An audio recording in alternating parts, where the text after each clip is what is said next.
Hey everyone, I'm Nicole Newman and today I'm going to show you how to make a pie crust. You can use pie crust for sweet or savory dishes. I love making homemade pie crust. I don't think anything comes close to it. So we're going to go ahead and get started. I'll tell you a little secret. I love flaky pie crust. It's fantastic to bite in and get a nice buttery flaky crust. One thing that helps with that is having cold ingredients. So I just took these out of the freezer. I had them in there for about 15 minutes chilling. So that way everything was as cold as possible. We're going to try and not handle anything very much so that way we can have that flaky crust. So I'm going to go ahead and get started. So here in the bowl I have 2.5 cups of flour. I'm going to add just a pinch of salt. This is probably going to be about half a teaspoon of salt that I'm adding in there. This is for a sweet crust. I'm going to be making cherry pie later on today. So go ahead, grab a spoon and give this a stir. Get that salt incorporated in there. And whenever I'm making a sweet crust, I like to add just a little bit of flavor to it. So I'm going to add just a dash of cinnamon. And this isn't really anything I measure out, but it's probably about a teaspoon worth that I'm adding in there. Go ahead and get that mixed in.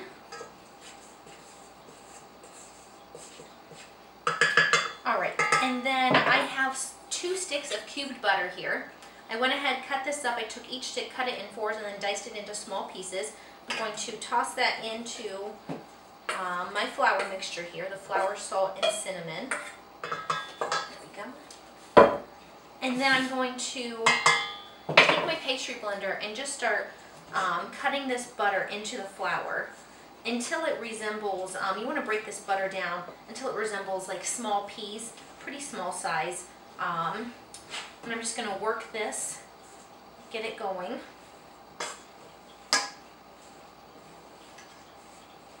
This is a recipe that my mother-in-law had, and she makes this great apple pie recipe. I'll have to show that someday to you guys, share that with you. And every Thanksgiving she makes it, and I taste her all day long, peeling the apples, getting everything together. It has apple cider in it, just a really great flavor. But whenever you eat it, most times, if you're like me, I'm not a big crust fan. But the first time that I had her pie, whenever I had this crust, I was like, oh my gosh, this actually tastes fantastic. So she was kind enough to give the recipe to me, and now we've been making our own pie crust ever since. I used to use store-bought, but I don't know, there's just something kind of wonderful and magical about knowing that you made the crust yourself. And that's entirely up to you, though. If you don't feel like going through all this trouble, don't worry about it. You don't have to. This is just my preference, and I think this is a pretty good recipe for pie crust. So if this is something, you know, that maybe you'll try it once, not like it like I do, but I just really enjoy doing it. So I've got it pretty well incorporated here. Might do a few more cuts, but you just want the butter and the flour to kind of come together as one and be kind of crumbly. Then we're going to add some ice cold water, and I have that sitting in the freezer as well. We'll get that out in just a second.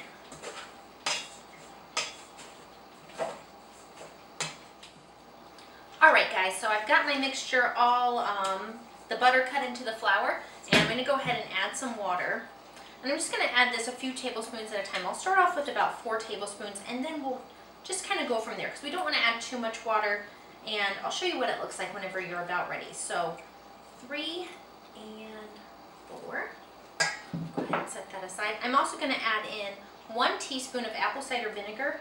That also helps give you a flaky crust. So I'm going to go ahead and start mixing this. And I know immediately that I'm going to need to add some more, but I just like to kind of get a good mix of about 4 tablespoons in, so that way I can kind of see how my dough looks, to see if I need to add just a few more. If I should go ahead and double that. I think I'm going to add about 3 more tablespoons. This is what we're at right now. So you can see the dough is starting to form, starting to get pliable, but there's still a lot of flour that we need to incorporate. So I'm going to go ahead and just add a few more tablespoons of water. We're looking for the dough, it kind of looks like it's shaggy. So whenever you get to the shaggy dough state, that's whenever you'll, is that 3 or 4? I don't know. We'll need 4.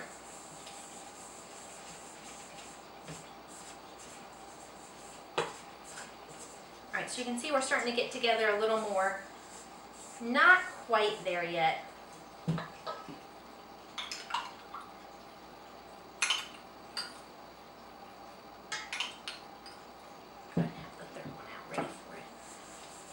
Give it another mix. And actually this is looking pretty good. I'm going to go ahead and add this last teaspoon. So I think there was about 8 or 9 tablespoons, excuse me, of water that I added in there. And our dough, you can see that it's not quite together, but it looks shaggy. That's what you're looking for. And then you should be able to form it into a ball with your hands, and we can. So this is perfect. So I'm going to go ahead and just get my spoon cleaned off here. And then I have some saran wrap over here, plastic wrap. And we're just going to go ahead and divide this into 2 parts. This is a double crust. So get about half of it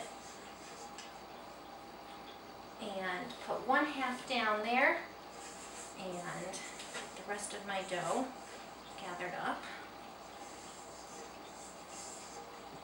There you go. Put it there. And then I'm just going to kind of flatten them out a little bit gently. I'll move over here so you can see it. Just going to flatten it out a little bit and then cover it with the plastic wrap. And then I'm going to put it in the fridge for about an hour to chill, and then we'll roll it out. Right now it's sticky and we have been working with it, and if we tried to bake it now it would just be a big buttery mess and our pie crust would not be flaky like we want it to be. Alright guys, I am back. My pie crust has been chilling in the fridge for about an hour.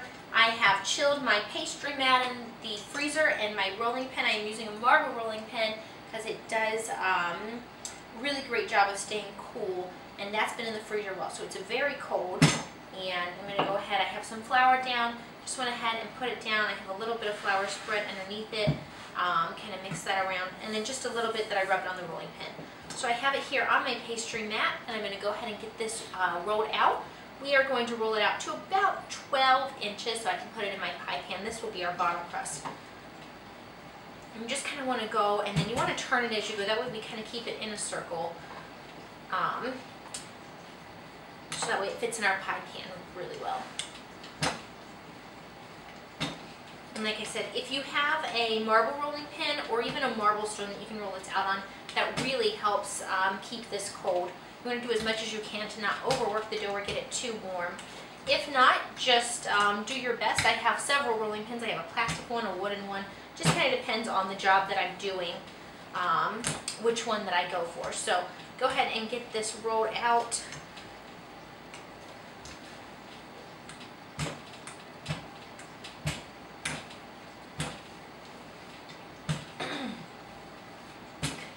The great things about this is that it doesn't have to be perfect. It can have a pretty rustic presentation, so it doesn't matter if it's, you can see I have a few little gaps here. I'm just going to try and smush that back together as best as I can, but it doesn't have to be perfect, so no one is going to complain about this. They're just going to be talking about how wonderful your pie is and your pie crust, be asking you for the recipe. Go ahead and feel free to share it with them. Alright, so we've got a pretty good circle here. So I'm just going to take it and roll it up onto my rolling pin. Then move my pie sheet over and go ahead and drape it in there. Just like that. Go ahead and get it down and fit it in there. And like I said, it doesn't matter, it doesn't have to be perfect. You can't even tell where our tear was in this crust. I'm just going to go ahead and get it over my edges here. I'm already using a pie pan. It's already fluted. It's a ceramic dish. And so I'm just going to go ahead and tuck some of this under my excess.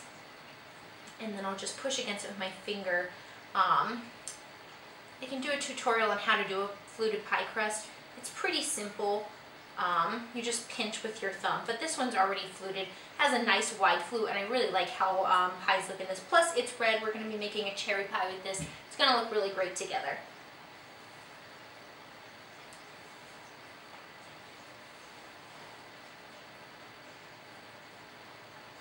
Alright, so I'm just going to kind of take my thumb and finger here and just kind of make that, really kind of push it in and out so that way the shape really shows on this crust.